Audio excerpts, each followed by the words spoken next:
Welcome into Locked On Phillies. In today's episode, we're breaking down the biggest news in baseball.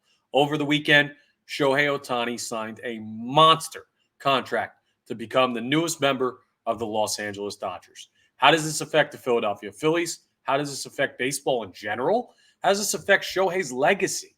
And also, is the window for championship contention for the Phillies closed? That'd be crazy, right? Well, it might be. We'll discuss it in today's episode of Locked On Phillies. You are Locked On Phillies, your daily Philadelphia Phillies podcast. Part of the Locked On Podcast Network, your team every day.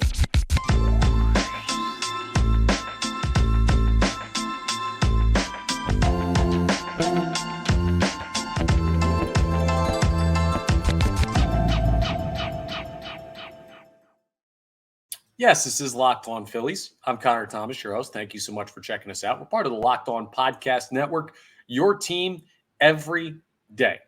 Please make sure you're rating, reviewing, subscribing to the YouTube. If you're not watching us on YouTube, you should check it out. The visual of watching me do this podcast is better than just listening to it. It puts a face to a voice. And also you get to see the graphics on the side to tell you what I'm going to get into and stuff like that. So go ahead and check that out. And if you are checking us out on YouTube and haven't subscribed yet, what are you waiting for? It costs you no money, takes you 2 seconds, gets you new notifications when episodes are posted. So please subscribe. It really helps us out here on Locked On Phillies. Now, in today's episode, we're breaking down the Shohei Ohtani monster contract with the Los Angeles Dodgers and how it affects the Philadelphia Phillies. So if you missed the news over the weekend, Saturday, we got word that Shohei Ohtani, not on a plane to Toronto, unlike some people reported. No, he is signing with the Los Angeles Dodgers a 10-year, $700 million contract. Insane money, life-changing money for Shohei Ohtani, for anybody, basically, on planet Earth that's not part of the 0.0001% richest people to ever live. Like, $700 million is more money, I'd be willing to bet, than me and every single person listening to this podcast combined will ever make. Like, it's just insane how much money that the guy is going to make on this contract and how the Dodgers financially committed to him. And it's kind of annoying he didn't go to Toronto because I would have loved to see Shohei Ohtani stay in the American League and stay away from the Philadelphia Phillies in the National League. But now he joins Mookie Betts. He joins Freddie Freeman. And the Los Angeles Dodgers have 3 MVP caliber players. The Phillies have 1, maybe 2 if Trey Turner plays to like his utmost best level. But the Dodgers are now unbelievable. Like, what a pickup for them. And for the Philadelphia Phillies having to face them at some point in the postseason, most likely, unless they get surprisingly knocked out in the divisional round again, which they've done. And, I mean, the past couple of years have not been good for Dodgers fans, divisional series knockouts. As much as we troll Braves fans for how the Phillies have knocked them out of the playoffs the past 2 years, out west, I'm sure they're talking about the Dodgers the same way. Great regular season team, a lot of talent, haven't been able to get over that hump. Well, if you need something to get you over a hump, Shohei Ohtani is a pretty good piece to add to do just that. Dude's unbelievable. He won the unanimous American League MVP this year. He may not pitch really ever again. That's the interesting part of this whole thing. It could be $700 million for a guy who's just a designated hitter. And if that's the case, it might be an overpay. If he does pitch, it's a solid value contract if he pitches and plays like he has the past couple of years. And who knows what's going to go on with his elbow. He's had issues with that multiple times since coming over to the majors from Japan. That's the Dodgers' problem. In Phillies land, we're going to assume that Shohei Ohtani is healthy, and we're going to assume that he's part of now a 3-headed monster that's going to be terrifying to face in the National League for the next, however long. Like, it's not a doomsday scenario because they're not at least in the division. If the Braves had gotten Ohtani, pack it up and go home. But it's still not a great landing spot from the Phillies' perspective for Shohei Ohtani to be out there in LA, because that's a team that was already close. Like, that's a team that you could argue the past 2 regular seasons more talented than the Philadelphia Phillies. They haven't had postseason success, but they've been super talented.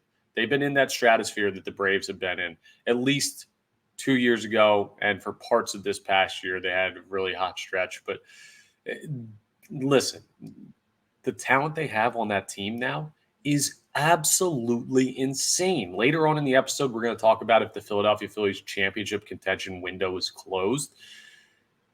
I'll leave that discussion for a little bit later in the podcast, but I'll give you a little hint into my feelings right now.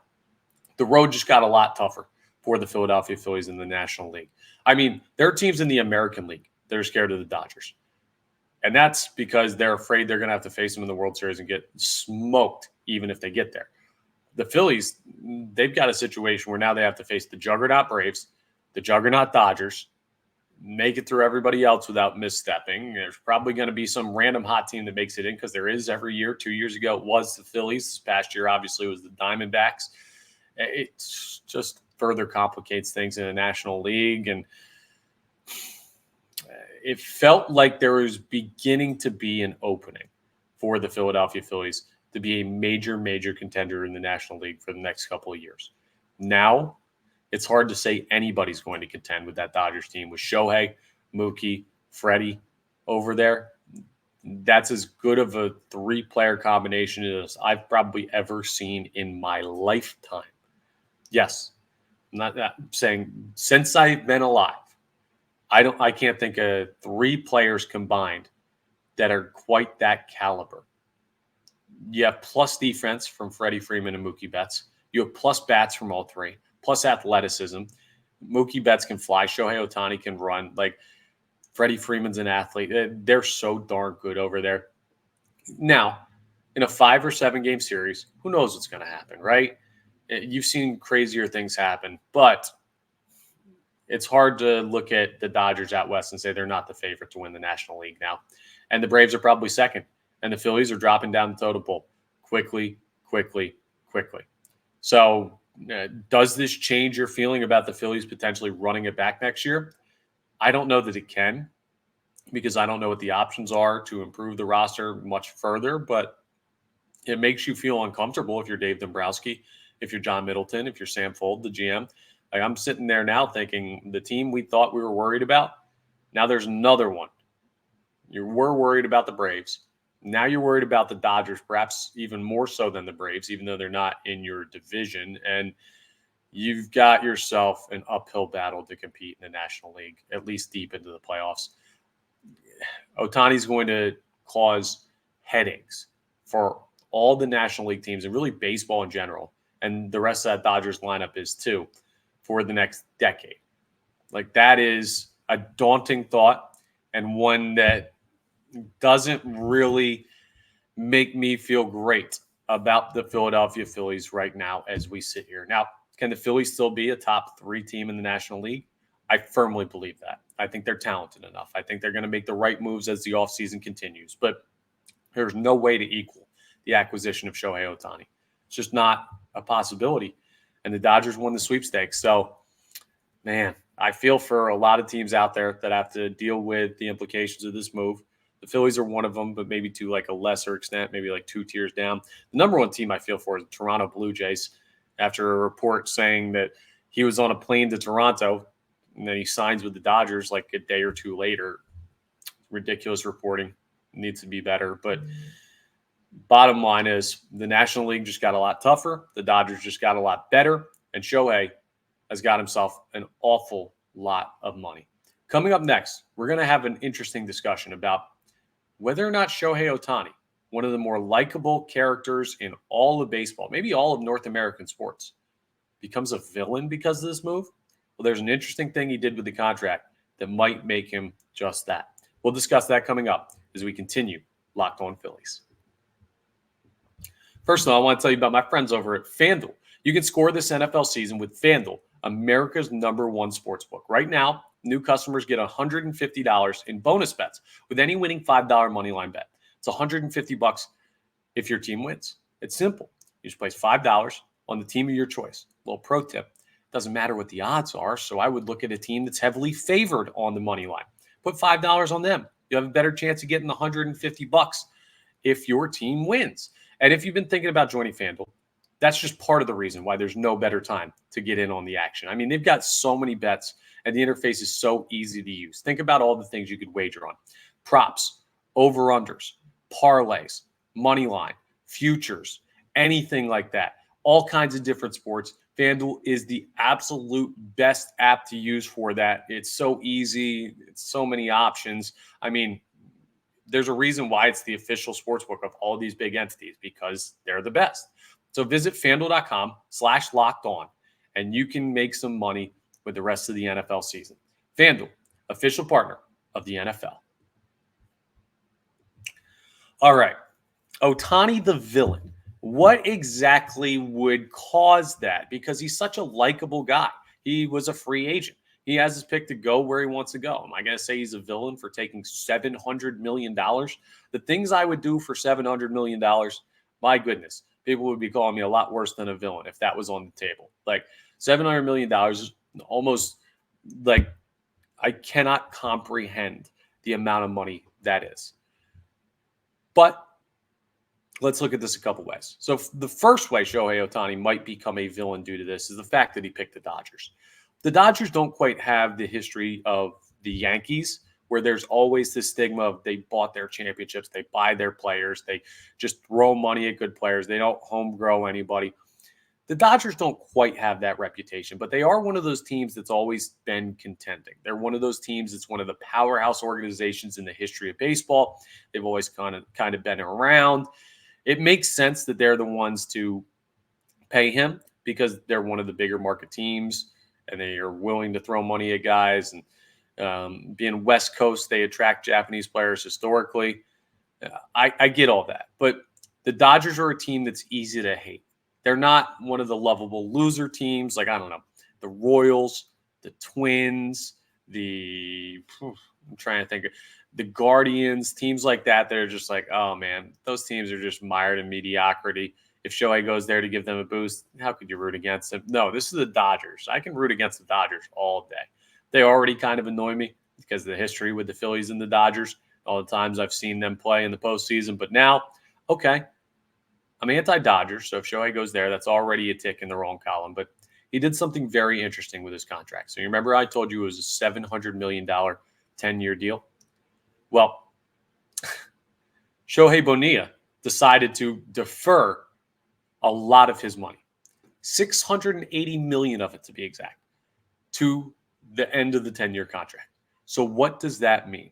What does that deferred money mean? It means he's going to be paid that out from 2034 on until he runs out of those deferred payments.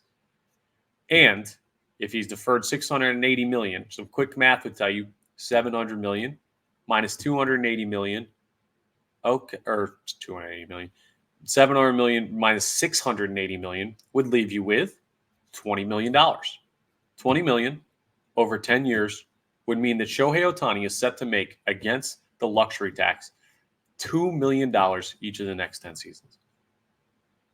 Yeah, $2 million. Do you have an idea of just how cheap that is?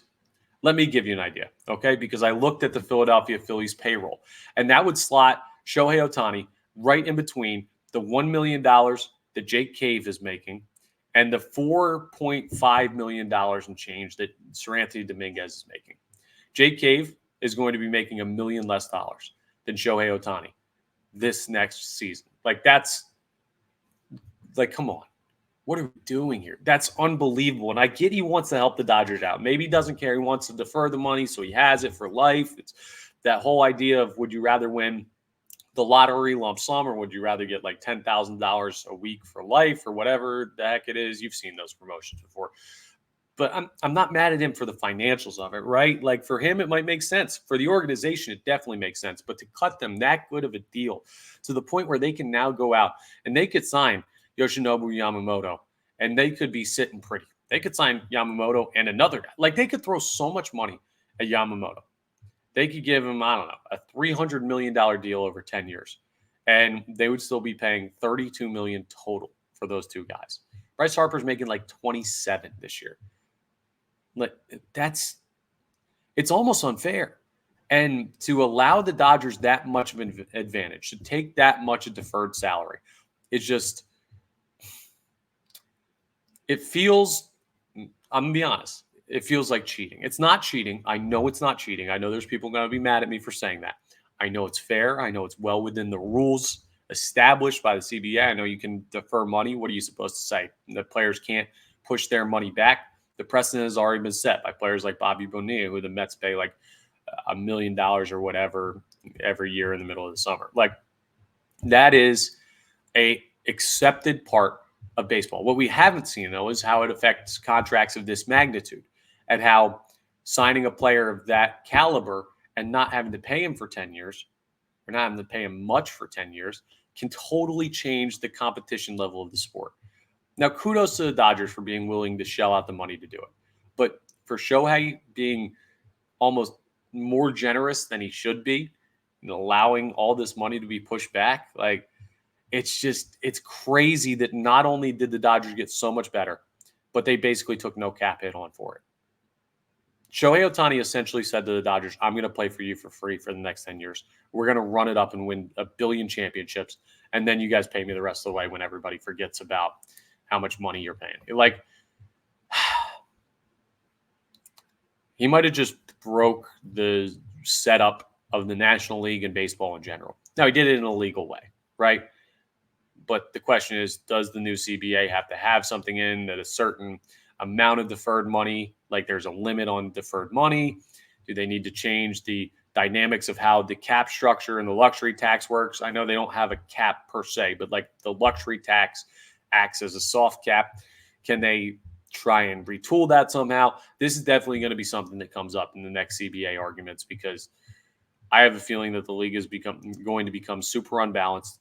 The Dodgers are going to get another superstar, maybe two, to add to a lineup that already has 3 MVPs, and they might just run through the National League this year. And if they do, the man who made it possible, Shohei Ohtani, is going to become a villain in my eyes.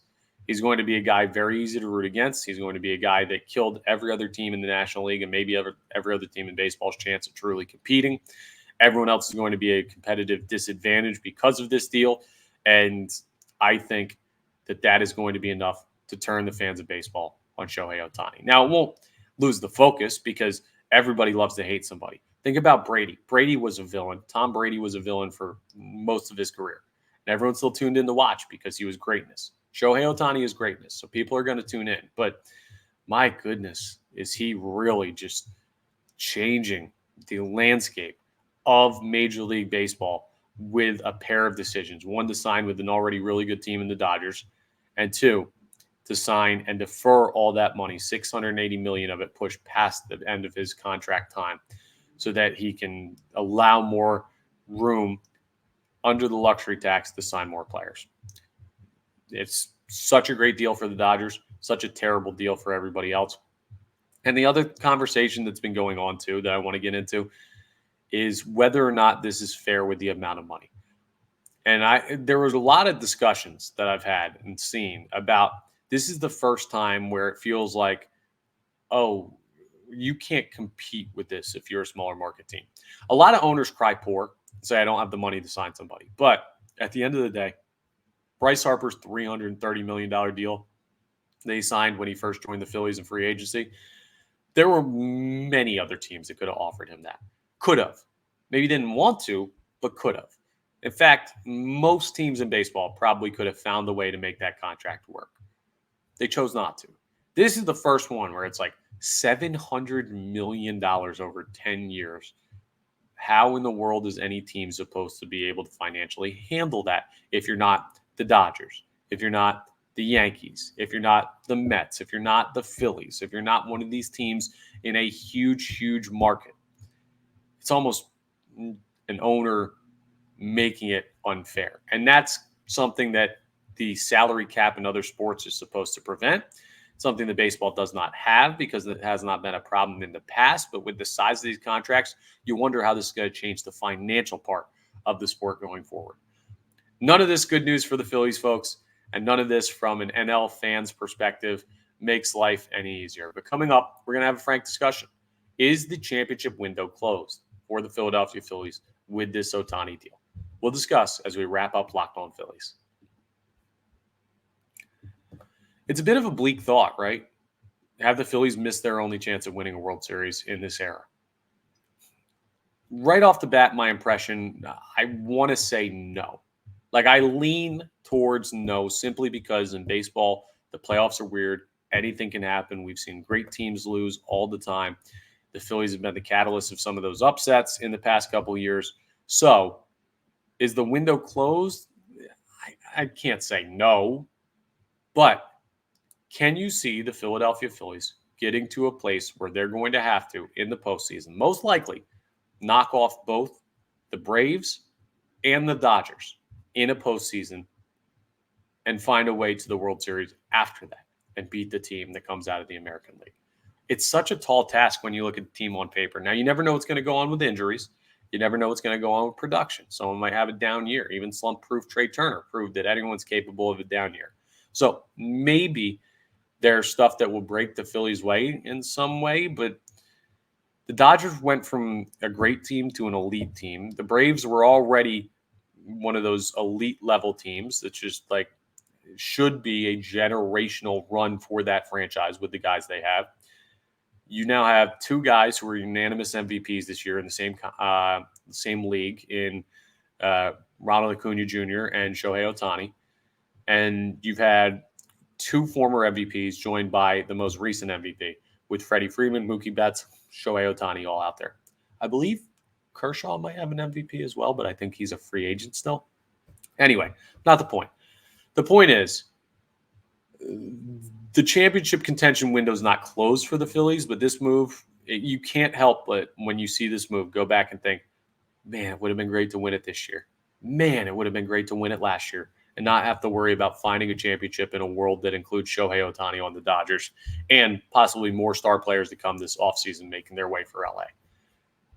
It's going to be really, really hard to make it out of the National League. If the Phillies win a National League pennant anytime in the next 4 or 5 years, they will have fought their rear ends off for it, and they will have earned it because this is incredibly difficult of a climate to compete in if you were the Philadelphia Phillies, if you're anybody. The good news is the Phillies are one of the few teams that do have a chance. They're still alive, the Braves, the Dodgers, and outside of that in the National League, who are you looking at? No one in the Central really has a shot. Cardinals have fallen off. The Pirates aren't there yet. The Reds are on the verge of being a playoff team, but they don't have what it takes to knock off one of the juggernauts, I don't think. I mean, the Brewers, no. The Cubs, no.